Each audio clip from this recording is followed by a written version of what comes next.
الحمد لله وحده والصلاة والسلام على من لا نبي بعده سيدنا حبيبنا محمد وعلى آله وصحبه ومن تبعهم بإحسان إلى يوم الساعة. رب اشرح لي صدري ويسر لي أمري واحلل عقدة من لساني يفقهوا قولي أما بعد. Chers frères et sœurs fillah, assalamu alaikum wa rahmatullahi wa barakatuhu.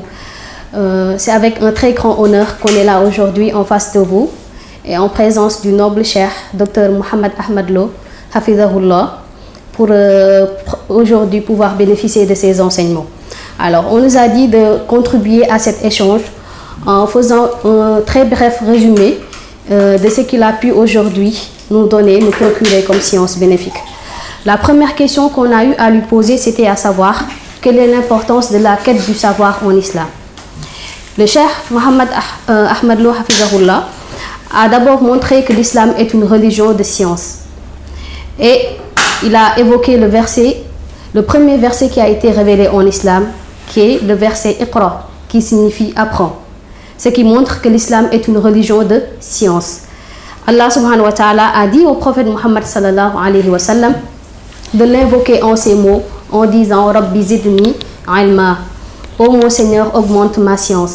Ce qui montre que le musulman doit se soucier d'organiser sa vie de telle sorte qu'il pourra acquérir la science islamique. Car on ne peut pas vivre dans un monde pareil sans pour autant apprendre la religion. Car si on n'apprend pas, on ne pourra pas mettre en pratique les enseignements de l'islam. La deuxième chose que le cheikh nous a montré, c'est qu'en islam, il y a deux sortes de sciences. Le premier, c'est ce qu'on appelle Fardul Ain, c'est-à-dire une science qui est obligatoire à tout musulman d'apprendre. Et la seconde, ce qu'on appelle Fardul Kifaya, c'est-à-dire une science que si un groupe l'apprend, ce n'est pas nécessaire pour les autres. Ce qui fait que le musulman doit obligatoirement connaître comment mettre en pratique la religion de l'islam, apprendre certaines croyances, à savoir le tawhid, à savoir les invocations, comment faire les prières. Tout cela, c'est des choses qui sont obligatoires et que le musulman doit apprendre forcément. La deuxième question qui lui a été posée, c'était de savoir comment allier la quête du savoir et le travail. Le cheikh a contextualisé le monde dans lequel on vit actuellement. Car si vous voyez, on ne peut pas vivre sans pour autant travailler. Car le monde est ainsi fait.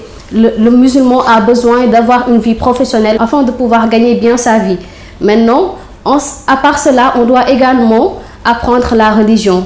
Car on ne peut pas seulement se fier à ce bas monde sans pour autant réfléchir sur comment faire pour évoluer. Le musulman a forcément besoin d'allier les deux, c'est-à-dire la quête du savoir et le travail professionnel.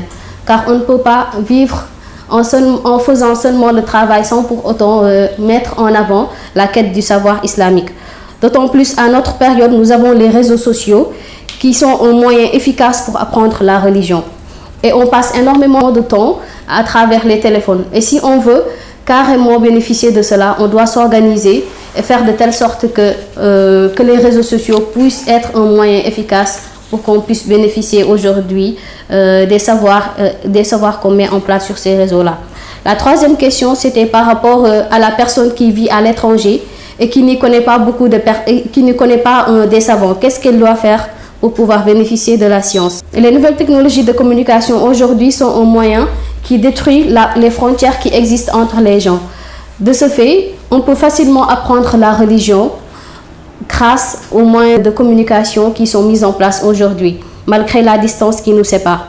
La personne doit d'abord s'organiser et surtout avoir la volonté. Car si on n'a pas la volonté d'évoluer dans la religion, il nous serait difficile de pouvoir atteindre cet objectif-là.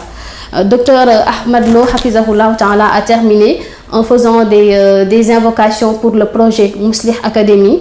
Il a prié pour qu'Allah subhanahu puisse nous faciliter le travail et qu'on puisse également, il nous a conseillé d'avoir une sincérité dans nos œuvres afin qu'on puisse atteindre nos objectifs. Je pense que l'essentiel a été dit. هذا والله أعلم وصلوا وسلموا وبارك على نبينا محمد.